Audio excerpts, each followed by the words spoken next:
The Galactic Council had convened an emergency session for the first time in 3 centuries. Across the grand chamber of crystalline structures and floating platforms, representatives from 47 species sat in stunned silence. The holographic display at the center showed something impossible. A fleet of vessels bearing markings that matched no known civilization in the documented galaxy. Ambassador Velthar of the Zorathian Collective was the first to break the silence. His 3 eyes blinked in rapid succession, a sign of deep distress among his kind. "This cannot be," he said, his voice translator rendering his words in perfect galactic standard. "The myth speaks of them, but myths are not real. Humans are stories we tell our children." Danny Reeves stood at the viewport of the UNS Valiant Dawn, her reflection ghosting against the starfield beyond.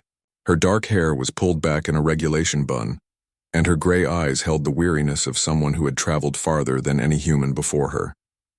As the fleet's xenoarchaeologist and first contact specialist, she had spent the last 6 months of their journey studying every fragment of information they had recovered from the ancient beacon. "Captain Okonkwo," she said, turning from the viewport. "They're hailing us again. 5th time in the last hour." Captain Noah Chen looked up from the tactical display. His jaw set in that particular way Danny had learned meant he was working through a complex problem. At 32, he was young for a fleet captain. But the mission to follow the beacon's coordinates had required someone willing to take unprecedented risks. The fact that those coordinates had led them across a spatial anomaly, what the crew was calling the void, into an entirely different sector of space had proven just how necessary that trait was. "Let them wait," Noah said, his fingers dancing across the holographic interface. "I want to understand their formation pattern first. See how Lieutenant Ibarra's analysis comes together." Danny moved to stand beside him, studying the arrangement of alien vessels that had appeared within an hour of the human fleet's emergence. There were dozens of them, sleek, organic-looking craft that seemed to shimmer with bioluminescent patterns. Beautiful and utterly foreign. "They're scared," she observed quietly. "Look at the spacing. They're maintaining maximum weapon range but not advancing. Defensive posture." Noah nodded slowly. "Scared of us.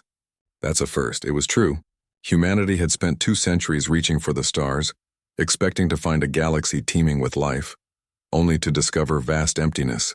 They had found ruins, artifacts, evidence of extinct civilizations, but no living aliens. The loneliness had been crushing. Some theorized that humanity had evolved too late, that they had missed the great galactic community by millions of years.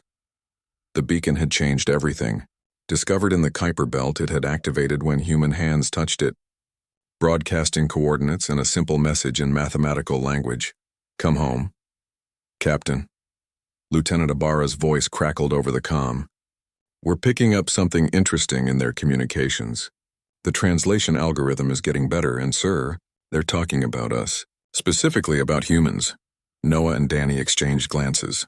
"Patch it through," Noah ordered. The bridge speakers came alive with alien voices, rendered into halting English by the ship's AI. "Cannot be humans. Humans are the first ones. The progenitors left 30 million years ago. These must be imposters. Danger." Danny felt her breath catch. Did they just say 30 million years? The implications crashed through her mind like a tidal wave. The ruins they had found scattered across human-explored space. The inexplicable DNA markers that seemed to suggest panspermia. The ancient artifacts that had seemed almost designed for human hands. It all suddenly made terrible, wonderful sense. "Open a channel," Noah said, his voice steady despite the magnitude of what they were learning. "All frequencies. Let's introduce ourselves." Danny moved to the communication station, her fingers trembling slightly as she activated the system. Noah stepped up beside her, and together they faced the camera that would broadcast their message across space. "This is Captain Noah Chen of the United Nations ship Valiant Dawn, commanding the Earth Expeditionary Fleet. We come in peace, representing humanity and the planet Earth. We have traveled far following a beacon that called us home. We understand there may be confusion about our existence. We're prepared to share our history, our culture, our DNA, whatever proof you require. We seek only knowledge, friendship, and to understand our place in this galaxy." They waited. Seconds stretched into minutes. On the tactical display, the alien vessels remained motionless. Then slowly, one ship began to move forward. It was larger than the others, ornately decorated with patterns that seemed to pulse with light. A new voice came through the speakers, older, weighted with authority and something that might have been awe. "Humans of Earth," the voice said, "I am Elder Kinzeth of the Preservation Council. For 30 million years, we who remain have maintained the beacon network, hoping against hope that you would return. We are your children's children's children, the species you uplifted before you departed into the void, seeking to escape the great cataclysm you foresaw. We have built civilizations in your absence. We have split into 47 distinct species. We have evolved, changed, grown. But we never forgot the first ones. We never forgot humanity." Danny felt tears streaming down her face. Beside her, Noah's hand found hers, squeezing tight. "The myths say you would return when the galaxy needed you most," Elder Kinzeth continued. "We thought we had outgrown such childish hopes. But here you stand, emerging from the void as the prophecies foretold. Welcome home, humans.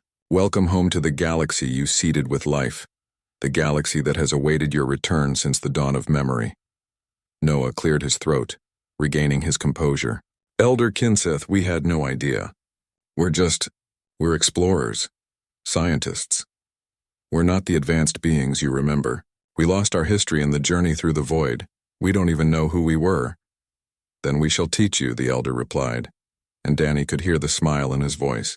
"We have preserved everything, your databases, your art, your science. We built our civilizations on the foundation you left us. The Galactic Council has spent 30 million years preparing for this moment. You may not remember who you were, but we do, and we will help you understand."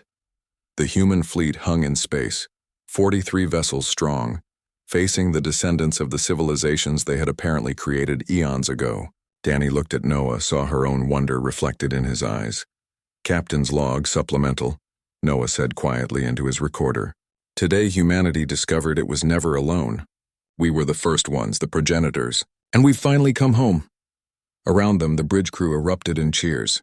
On the view screen, the alien fleet, their descendants' fleet, began to arrange itself in what was unmistakably a formation of honor, creating a corridor for the human ships to pass through.